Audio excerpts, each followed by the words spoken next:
پھر اسی حدیث کی تائید ان الفاظ سے بھی ہوتی ہے کہ نبی علیہ السلام نے ایک موقع پر فرمایا کنت نبیا وآدم بین الماء والطین، میں اس وقت بھی نبی تھا کہ جب آدم مٹی اور پانی کے درمیان تھی، یعنی ان کا پتلا بھی نہیں بنا تھا، میں اس وقت بھی نبی تھا۔ اور اس وجہ سے اس قرآن کی آیات کو اللہ تبارک و تعالیٰ نے اس کائنات کے وجود سے بھی پہلے پڑھا، اور یہ قرآن پاک لوح محفوظ میں اس وقت بھی موجود تھا۔ اعلیٰ صراط مستقیم، آپ سیدھے راستے پر ہیں۔ تنزیل العزیز الرحیم، یہ قرآن اللہ کی طرف سے نازل کردہ ہے، العزیز جو زبردست ہیں، الرحیم رحم کرنے والے ہیں۔ لتنذرا، تاکہ آپ ڈرائیں، قومن ایسے لوگوں کو، ما انذرا کہ ان کو نہیں ڈرایا گیا، آباؤہم ان کے آبا و اجداد کو، فہم غافلون پس یہ لوگ غافل ہیں۔ یعنی ظاہر ہے کہ نبی علیہ السلام کا ظہور مکہ میں ہوا، اور مکہ کے اندر حضرت ابراہیم علیہ السلام کے بعد کوئی نبی نہیں آیا تھا، کئی ہزار سال گزر چکے تھے۔ تو اس لحاظ سے کہا گیا کہ آپ کے آبا و اجداد میں کافی وقت گزر گیا، کوئی ڈرانے والا نہیں آیا، اس وجہ سے آپ کو یہاں پر نبی بنا کر بھیجا گیا ہے۔ ایسا نہیں تھا کہ شروع سے ہی مکہ میں کوئی نبی نہیں آئے۔ حضرت ابراہیم علیہ السلام، حضرت اسماعیل علیہ السلام کا ظہور وہیں پر ہوا، لیکن اس کے بعد بہت عرصہ دراز تک وہاں پر کوئی اور نبی نہیں آئے۔ لتنذرا، تاکہ آپ ڈرائیں، قومن ایسے لوگوں کو، ما انذر آباؤہم کہ ان کے آبا و اجداد کو نہیں ڈرایا گیا، وہم غافلون اور یہ لوگ غافل ہیں۔ لقد حق القول، تحقیق حق بات ثابت ہو چکی ہے، علی اکثرہم ان لوگوں کی اکثریت پر، فہم لا یؤمنون پس یہ ایمان لے کر نہیں آئیں گے۔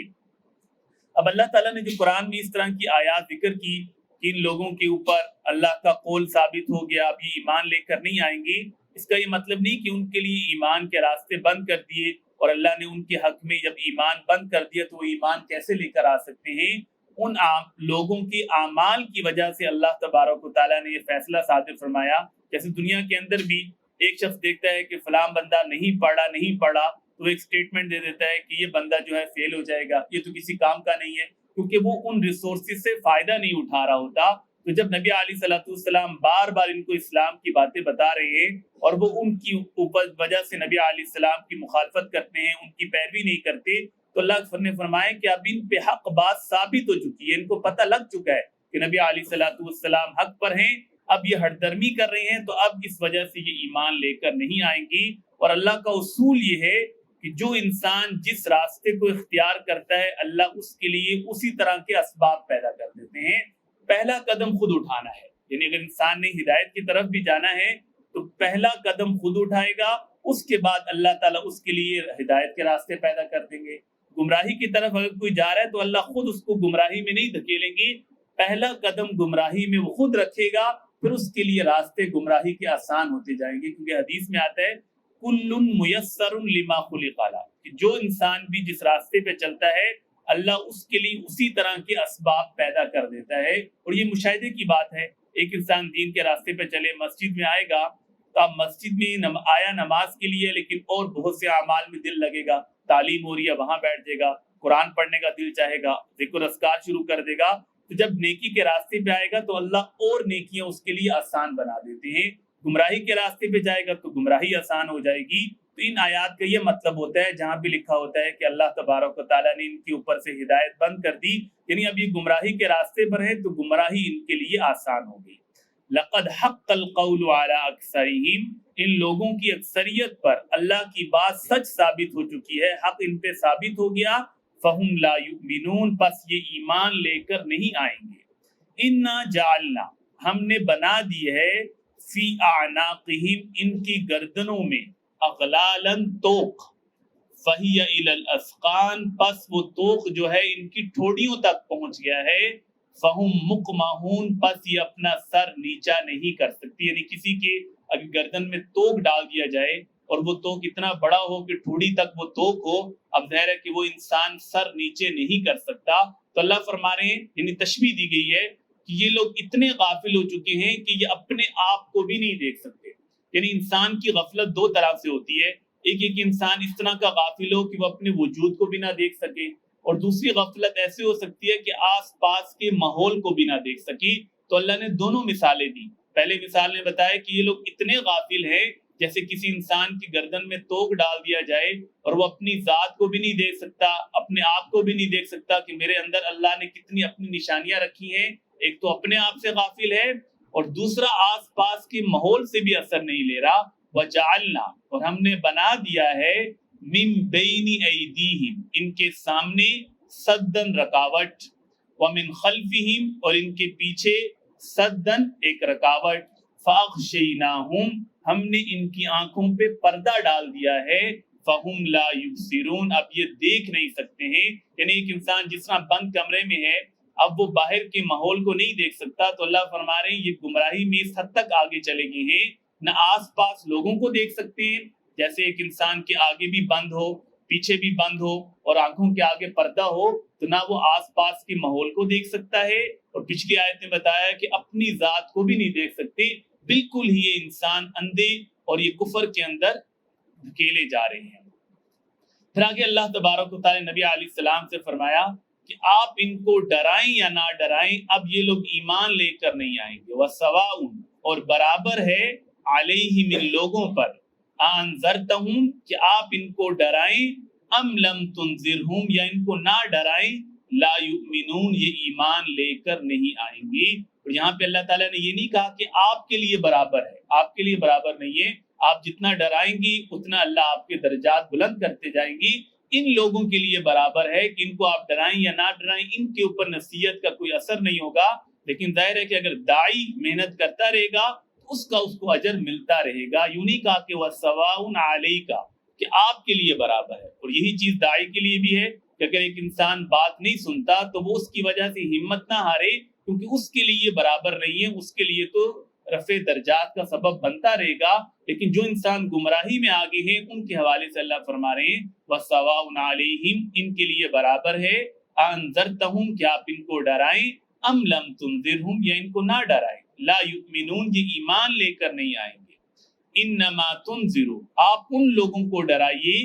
من اتبع الذکر, جنہوں نے قرآن کی اتباع کی. قرآن کا ایک نام ذکر بھی ہے کہ جنہوں نے ذکر, نصیحت اور قرآن کی پیروی کی. وخشی الرحمن, اور رحمان سے ڈرتے ہیں, بالغیب, بن دیکھے. فبشرہ بمغفرۃ,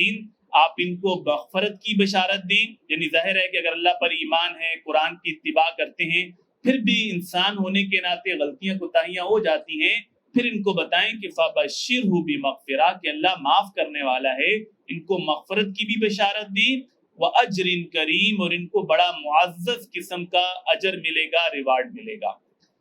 اِنَّا, بلا شبہ ہم, نَحْنُ نُحْيِي الْمَوْتَى,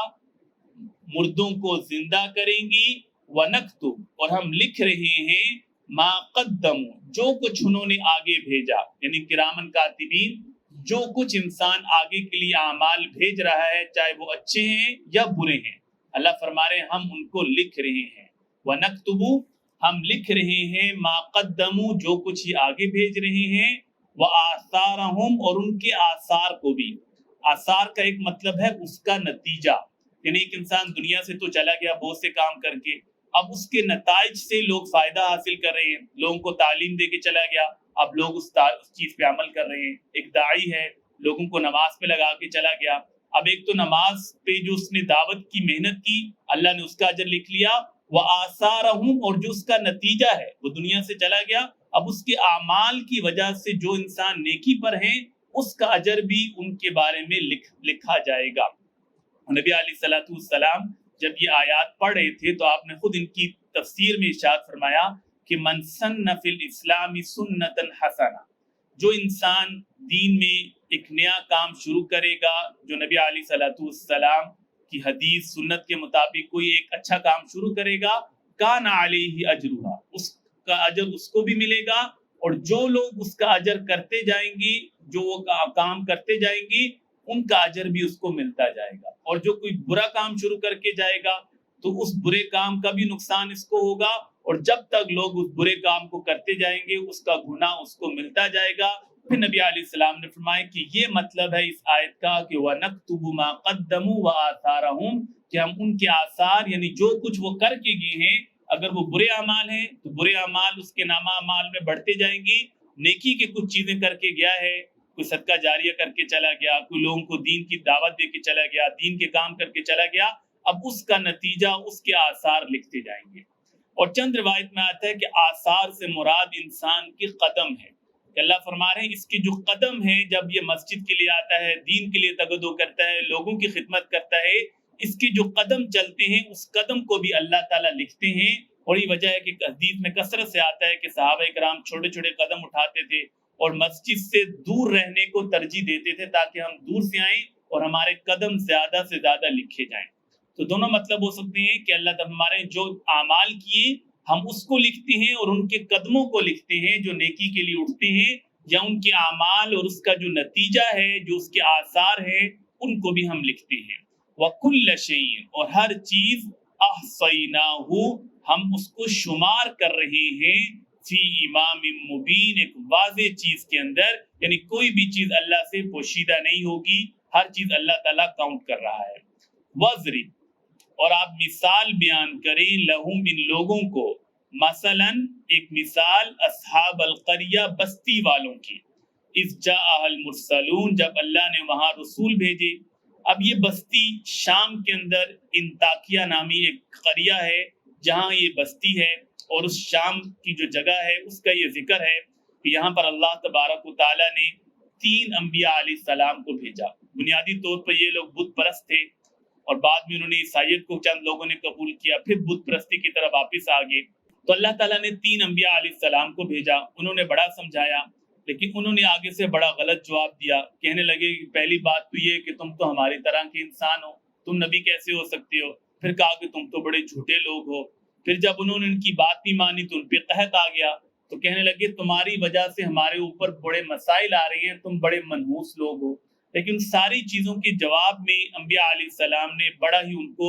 تدبرانہ جواب دیا، جو کہ داعی کے لیے بڑا ضروری ہے، کیونکہ دعوت کا کام کرنا اس امت کی ذمہ داری ہے، لیکن اس کے حوالے سے تربیت لینا یہ بھی ضروری ہے۔ اور قرآن میں اللہ نے جو ان واقعات کو بیان کیا وہ اسی تربیت کے لیے ہے کہ اگر ایسا کوئی جواب دیتا ہے، یعنی نبی کو جھوٹا کہہ رہے ہیں، نبی کو منحوس کہہ رہے ہیں، لیکن وہ آگے سے بڑے ہی تدبر کے ساتھ، صبر کے ساتھ جواب دیتے ہیں، اور جب ساری باتوں کا جواب دیتے ہیں اور قوم نہیں مانتی، پھر ایک شخص شہر کے کونے سے آتا ہے اور وہ ان کی آ کے نصرت کرتا ہے، لوگوں کو کہتا ہے دیکھو یہ لوگ سچے لوگ ہیں، میں ان سے پہلے بھی ملا ہوں، اور ان کی پہلے ان سے ملاقات ہو چکی تھی جب یہ لوگ شہر میں داخل ہو رہے تھے۔ یہ شخص کے اوپر بڑی بیماریاں تھیں، اس نے ان لوگوں کو کہا کہ ٹھیک ہے میں آپ کی بات مان لوں گا، لیکن بتاؤ کہ کیا رب، تمہارا رب اس بیماری کو دور کر سکتا ہے؟ انہوں نے کہا ہم اللہ سے دعا کر سکتے ہیں، اور اگر تم بھی دعا کرنا اللہ ان کو دور کر دے گا، لیکن یہ بت تو تمہارے اوپر سے کوئی چیز دور نہیں کر سکتے۔ تو وہ ایمان قبول کر لیتا ہے، اور چند ہی دنوں کے بعد وہ دعا کرتا ہے اور اللہ تعالیٰ اس بیماری کو دور کر دیتے ہیں۔ اب اس کا ایمان اور پختہ ہوا ہوتا ہے۔ جب ان کو پتہ چلتا ہے کہ لوگ جو ہیں انبیاء علیہ السلام کو جھٹلا رہے ہیں، دوڑتا ہوا آتا ہے اور لوگوں کو کہتا ہے کہ دیکھو ان نبیوں کی بات مان لو، یہ بڑے سچے لوگ ہیں، میرے ساتھ بھی انہوں نے ایک بات کی اور وہ بات پوری ہو گئی۔ لیکن جب قوم ان کی بات کو نہیں مانتی اور ان انبیاء علیہ السلام کے سامنے اس شخص کو شہید کر دیتی ہیں، تو وہ شخص کو جب موت نظر آتی ہے اور موت کے بعد کی زندگی نظر آتی ہے تو وہ کہتا ہے کاش کہ میری قوم جان لیتی کہ اللہ تعالیٰ نے میرا کیسا اکرام کیا ہے، اللہ تعالیٰ مجھے کیسی عزت دے رہی ہے۔ لیکن اس وقت تک بھی اس کے دل کے اندر قوم کے لیے حسرت تھی، بار بار ان کو کہہ رہا تھا کاش کہ تم ہدایت پر آ جاؤ، کاش کہ تم نبیوں کی بات مان لو، اور یہی کہتا کہتا اس کی جان نکل جاتی ہے۔ تو اللہ نے ان انبیاء علیہ السلام کی دعوت کو بھی یہاں پہ ذکر کیا، اور کس طرح سے ایک شخص آ کے نصرت کرتا ہے اور اس کے نتیجے میں اس کی موت واقع ہو جاتی ہے، شہید کر دیا جاتا ہے، اور پھر اللہ کی طرف سے اس کو اتنا بڑا اعزاز ملتا ہے کہ فوراً ہی جنت میں داخل ہونے کا اعلان کر دیا جاتا ہے۔ پوری رکوع کے اندر اس کا ذکر ہے۔ اذ ارسلنا، جب ہم نے بھیجے، الیہم، ان بستی کی طرف، اثنین، 2 پیغمبروں کو، فکذبوہما، تو انہوں نے ان دونوں کو جھٹلا دیا، بستی والوں نے دونوں پیغمبروں کو جھٹلا دیا۔ فعززنا، پھر ہم نے تقویت دی، بثالث، ایک اور نبی کے ساتھ، یعنی اب 3 نبی ہو گئے، فقالو، اب یہ تینوں کہنے لگے انا الیکم مرسلون، ہم تو تمہارے پاس رسول بنا کر بھیجے گئے ہیں۔ قالو، اب بستی والے کیا کہہ رہے ہیں؟ ما انتم، تم تو نہیں ہو الا بشر، مگر انسان، مثلنا، ہماری طرح۔ نبی تو کوئی خاص ہونا چاہیے، تم تو ہماری طرح انسان دکھتے ہو، تو تم نبی کیسے ہو سکتے ہو؟ پہلی تو اس بات کا انکار کر دیا۔ پھر کہا کہ وما انزل الرحمن من شیء، اور رحمان نے کوئی بھی چیز تمہارے اوپر نہیں اتاری، ان انتم الا تکذبون، تم تو جھوٹ بول رہے ہو۔ قالو، اور بڑے تحمل سے، یعنی داعی کے اندر کبھی بھی جھگڑالو پن یا وہ طیش میں نہیں آتا۔ اب انبیاء علیہ السلام کو کہہ رہے ہیں کہ اللہ نے کوئی چیز نہیں اتاری، تم تو بڑے جھوٹے لوگ ہو۔ وہ کہتے ہیں ربنا، ہمارا رب، یعلم، وہ جانتا ہے، انا الیکم لمرسلون، کہ ہمیں اللہ نے نبی بنا کر بھیجا ہے۔ وما علینا، اور ہمارے ذمے نہیں ہے، الا البلاغ المبین، مگر ہم نے تو واضح بات پہنچانی ہے، پیغام پہنچانا ہے، یہی اللہ نے ہمارے ذمے لگایا ہے۔ اب چند دن رہے، قوم نے بات نہیں مانی، قوم کے اوپر قحط آ گیا، تو قالو، کہنے لگی انا تطیرنا بکم، ہم تو تمہیں منحوس سمجھتے ہیں، تم سے بدفالی لیتے ہیں، یعنی تمہاری وجہ سے ہمارے حالات ہی خراب ہوگی۔ لئن لم تنتہوا، اگر تم باز نہیں آؤ گی، لنرجمنکم، ہم تمہیں سنسار کر دیں گے، ولیمسنکم منا، اور تمہیں پہنچے گا ہماری طرف سے عذاب علیم، دردناک عذاب۔ قالو،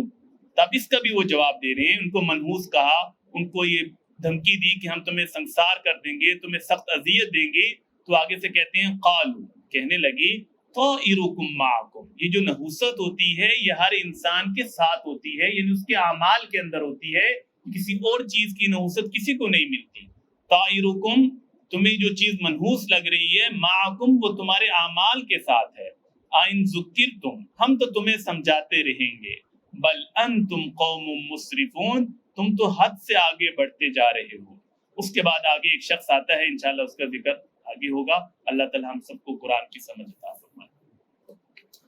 الحمدللہ رب العالمین والعاقبۃ للمتقین، الصلاة والسلام علی سید الانبیاء والمرسلین، اللهم ربنا آتنا فی الدنیا حسنۃ وفی الآخرۃ حسنۃ وقنا عذاب النار، رب ارحمهما كما ربياني صغيرا، سبحان الله وبحمده، سبحانك اللهم وبحمدك، نشهد ان لا اله الا انت، نستغفرك ونتوب اليك برحمتك يا